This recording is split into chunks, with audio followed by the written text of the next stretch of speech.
There are 24 different characters you can play in Apex Legends. In today's video, I'm going to talk about one tip on how to fight against each legend in the game. There's lots of videos out there giving tips for each legend if you're playing that legend, but there's not as many videos, if any, giving you a tip for fighting against that legend, which I would argue is more important considering you can only play one, but you can fight against up to all 24 in one singular game. So without further ado, let's hop into it.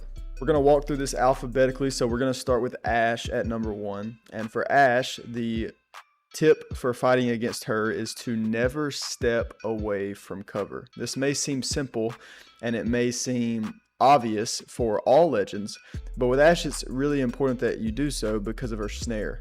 If she snares you in the wide open, then you're just objectively dead. But if you have some kind of cover, her snare is actually pretty irrelevant. It doesn't render you completely useless because you're able to maneuver around the cover even if the snare is attached to you. Number 2 is ballistic. And with ballistic, the tip is simply to avoid 50-50 gunfights. Ballistic's abilities aren't game breaking, but you have to respect them or you will lose the fight. Much like with Ashe, it's crucial that you always have cover against a ballistic. If he hits you with his tactical, you are forced to stall. Continuing to fight literally isn't an option. Also, if you see his ult, you have to respect it. His ult takes a gunfight from a 50-50 to a 60-40 or maybe even a 70-30 because he will have much less downtime than you, putting you at a major disadvantage. Number 3, we're going to be looking at Bangalore. And with Bangalore, the tip is simply to have good spacing with your teammates. Bangalore is the queen of area control. The only downfall to her smokes and her ultimate is that they cover a lot of depth, but not a ton of width. If your team is properly spaced, then Bangalore's smokes and ultimate will only be able to affect 1 to 2 players at a time on your team, rather than all 3 of you. It's much easier to counter a pushing Bangalore when she isn't able to just mindlessly run at you and has to be wary of what all 3 of her opponents are doing from different angles. Number 4 is Bloodhound. With Bloodhound, the tip is to be quick to reposition after he scans you. Bloodhound's scan is nowhere near as powerful as it used to be. Once you've been scanned, you only show on his screen for 1 second. So don't be static and give the scan more value than it should. As soon as you get scanned, begin repositioning as best as you safely can to negate any value Bloodhound's scan would have gotten if you stayed still. Number 5 is Catalyst. And I'll be honest, it's almost impossible to try and fight through Catalyst abilities. If they're properly set up, even if you get a lot of great damage, you can't really push off of that and capitalize to win the fight. The biggest tip I can offer pertains to the reality that Catalyst doesn't have unlimited abilities. If the building they're in is big enough, there will have to be some kind of opening for you to break in. So before you commit to a fight, find that opening and plan how you're going to execute to take advantage of that weakness. But if they're in a smaller building that only has a couple of entry points, unless you have to take the fight, it's most likely just a waste of your time. And number 6, we have Caustic. And Caustic is in a lot of ways the great value version of Catalyst. If you're ever fighting a Caustic team, it is worth the extra second to shoot out the bottom of his gas trap so you don't have to worry about them. Even if you don't plan to go near that trap, shoot it out anyways because you never know where the fight might lead you. Where Caustic differs from Catalyst is if you get a lot of good damage, a lot of times it can be worth it to push into gas to secure a knock, especially if you have the damage advantage. But you can't do this mindlessly. It's very situational, and you should only do this if you already have the upper hand and are highly probable to win the fight if you make the push. Number 7, we have Crypto, and the tip is simple. Shoot his drone. That's literally the whole tip. His whole kit revolves around that drone, and if you shoot it, he's already at a disadvantage. Also, recognize that if his drone is flying around, you're in an automatic 3v2 situation. So unless he's actively setting up an EMP, maybe let him keep flying around and take the advantageous fight. I understand that may seem contradictory to the tip, but the tip really pertains to if his drone is just sitting in the air.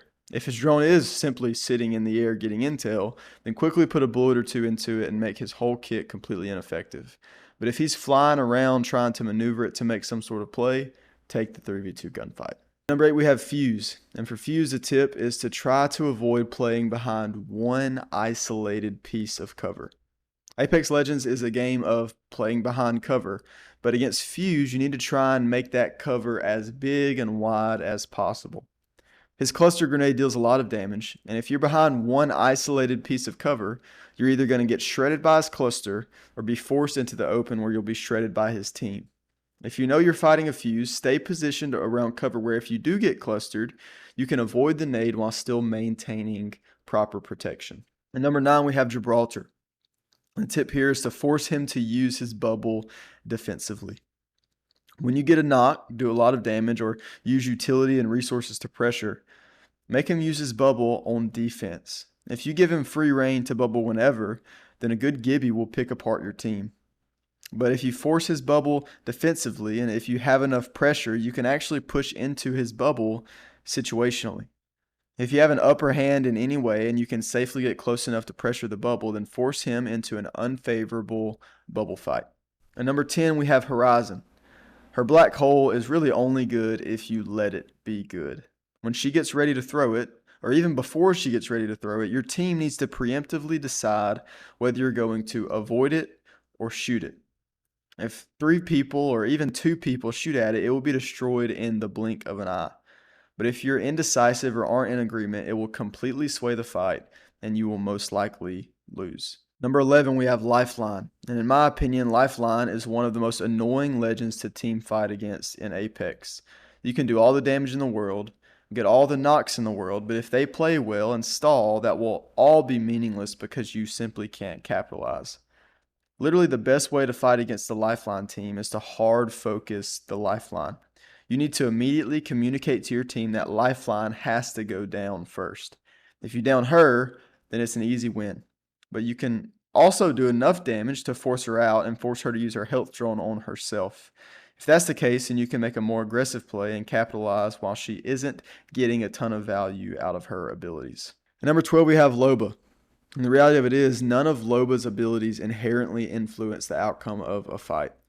A small tip would be if you see her ult, destroy it so their team doesn't get free resources. But the bigger fight-winning tip would be to be on the lookout for her bracelet at all times.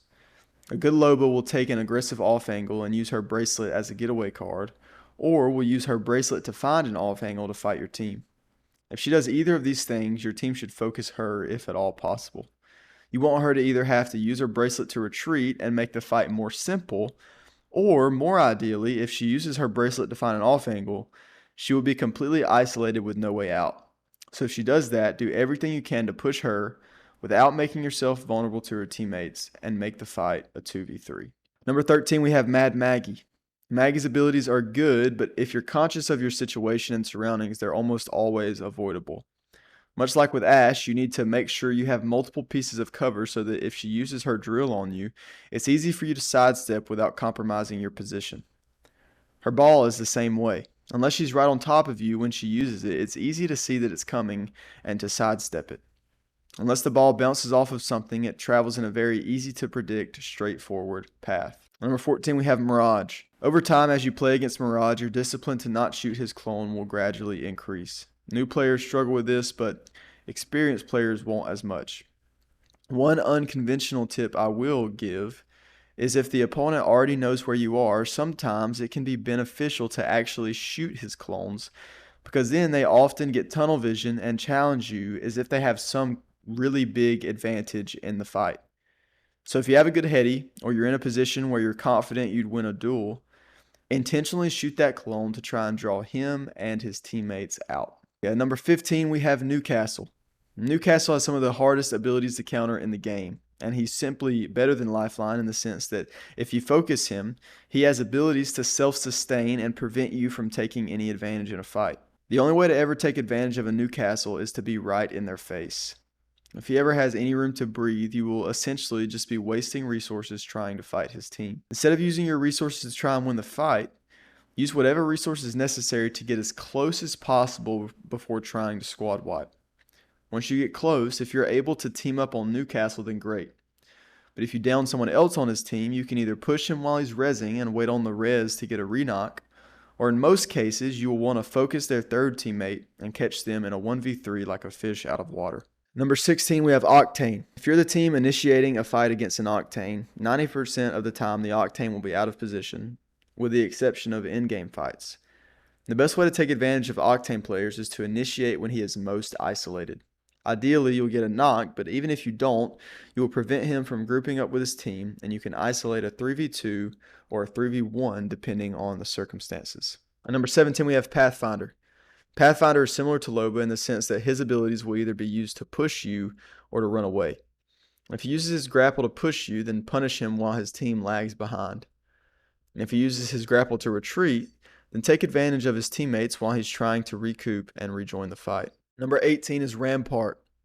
Rampart is a legend that is impossible to square up with if she's set up well. If you're fighting a well-established Rampart, there are a couple of things that you should try to do. First, and most ideally, you'd want to try to maneuver around to take angles where she doesn't have walls set up. You and your teammates will need to push from different angles or she will just counter your push. You have to make her and her teammates split their focus.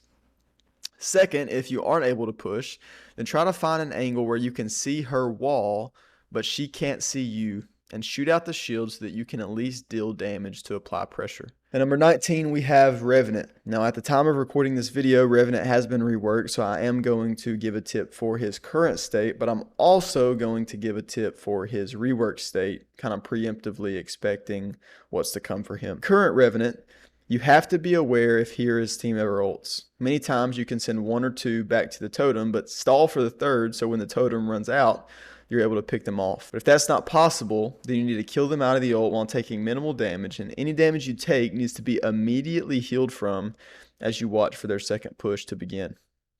If you can mitigate an advantage from the totem, you've done your job well. As far as reworked Revenant goes, at the recording of this, he obviously hasn't come out yet. But with this new tactical, I believe it's going to be important that in the situation of a weak teammate, you must group up together so he isn't able to dive and secure a knock. Make it a habit to be extremely close-knit if there's a Revenant and if you have a teammate that is weak. At number 20, we have Seer, the most broken character in the game. I will admit is extremely hard to counter. But with this tactical, you need to stay in a sprintable position. So by that I mean not crouched or not healing. And most of the time, if you have a fast enough reaction time, unless his tactical is perfectly centered on you, you'll have time to run outside of it so it doesn't hit you. But the bigger tip would be for his ult. If you're in a rough spot when he ults, you can crouch and sit still and it won't reveal your footsteps or where you are at all.